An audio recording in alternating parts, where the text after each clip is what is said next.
اگلا جو سوال ہے وہ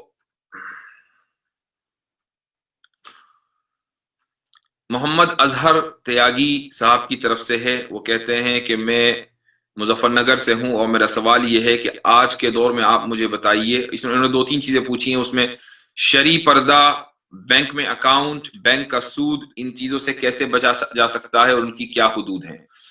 دیکھیے، شرعی پردے کی جو حدود ہیں وہ وہی ہیں جو ایک یعنی صرف ہتھیلی اور پاؤں کے بارے میں تو یہ بات ملتی ہے کہ یہ چیزیں پردے میں، شرعی پردے میں داخل نہیں ہیں. یعنی اگر کوئی ان کو ڈھانکنا چاہے ڈھانک سکتا ہے، لیکن ان کا ڈھانکنا ضروری نہیں ہے ہتھیلیوں کو، لیکن اس کے علاوہ پورا جسم پردہ ہے.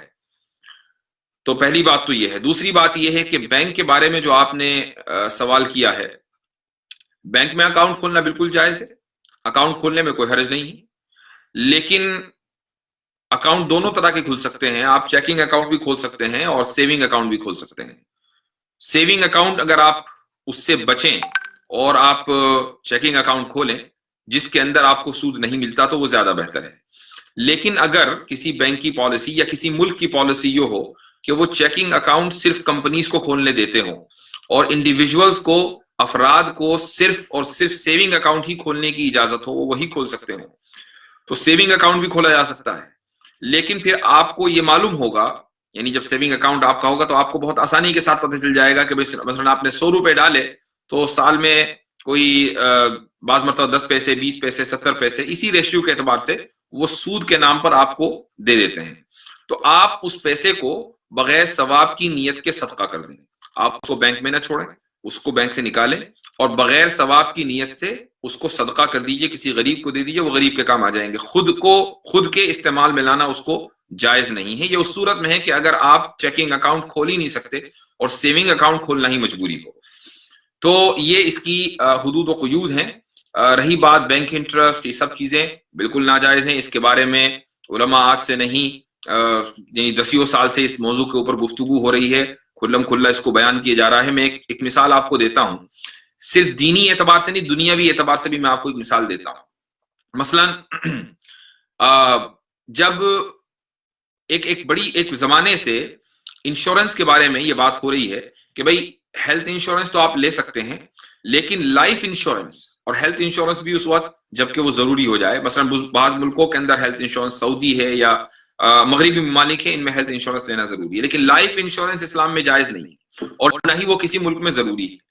تو اب اگر لائف انشورنس کوئی آدمی لیتا ہے تو وہ غلط کرتا ہے، وہ حرام کام کا ارتکاب کرتا ہے. یہ تو ہوا اس کا شرعی مسئلہ.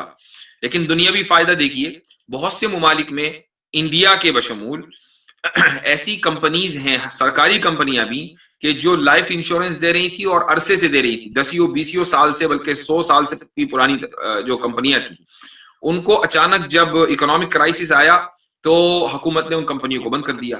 اب جن لوگوں نے پالیسی خریدی ہوئی تھی اور عرصے سے وہ ہر مہینے پے کرتے آ رہے تھے، کمپنی بند ہونے کی وجہ سے ان کا پیسہ ڈوب گیا. لیکن آپ یہ بتائیے کہ مسلمانوں نے ماشاءاللہ علماء کے قول پر عمل کیا اور شاید لیس دین 1% کسٹمر ہوں گے ان انشورنس کمپنیز کے جو مسلمان ہوں گے، تو ان کا پیسہ نہیں ڈوبا. جو غیر مسلم تھے، جن کو یہ بتایا گیا تھا کہ بھئی مرنے کے بعد تمہاری اولاد کا کوئی سہارا نہیں ہوگا، ان کو یہ بتایا گیا تھا کہ اوپر والا کوئی سہارا نہیں دیتا، ان کے ذہن میں یہ ڈال دیا گیا تھا، لہٰذا تم خود ہی انتظام کر کے جاؤ، خود ہی لائف انشورنس لے کر جاؤ، انہی کا پیسہ ڈوبا. تو یہ اس کا دنیاوی نقصان ہے کہ جب ہم جوئے میں اور اس طرح کی حرکتوں میں پڑتے ہیں تو پھر ایسے حالات آتے ہیں کہ ہمارا پیسہ ہماری نظروں کے سامنے ڈوبتا ہے.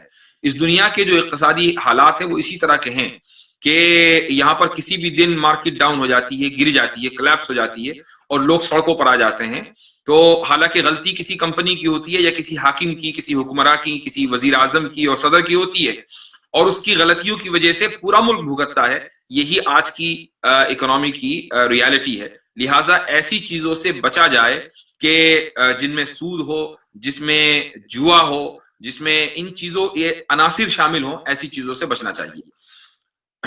کس سے مانگے کہاں جائیں، کس سے کہیں، اور دنیا میں حاجت روا کون ہے.